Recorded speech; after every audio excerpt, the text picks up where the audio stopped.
মামলা থেকে নাম বাদ দেওয়ার কথা বলে আসামির পরিবারের কাছ থেকে কোটি টাকা ঘুষ চাওয়ার ঘটনায় আন্তর্জাতিক অপরাধ ট্রাইব্যুনালের সদ্য পদত্যাগী প্রসিকিউটর সাইমুম রেজার কাছে থাকা মামলার নথি হেফাজতে নিয়েছে প্রসিকিউশন।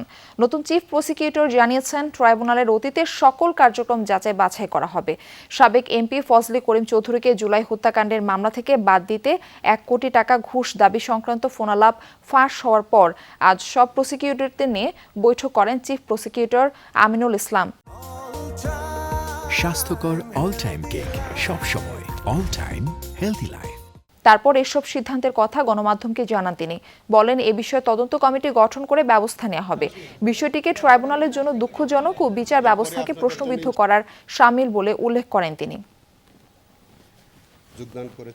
পার্টিকুলারলি সেই মামলাটা আমি আজকে তাৎক্ষণিকভাবে যার কাছে ছিল আমি সেটা কল ফর করেছিলাম, করে আমি এই কেসটা প্রাথমিকভাবে এটার সম্পর্কে আমি খোঁজখবর নিয়েছি। এইরকম যদি কোনো বিষয় হয় তাহলে তো অবশ্যই আমাদের ট্রাইব্যুনাল নিয়ে প্রশ্ন উঠে, আমাদের ইমেজ সংকট হয় এবং এটা তো সঙ্গত কারণেই যে এরকম প্রশ্ন উঠবে কেন। আন্তরিকভাবে আমি খুব কষ্ট পেয়েছি এই জায়গাটায়।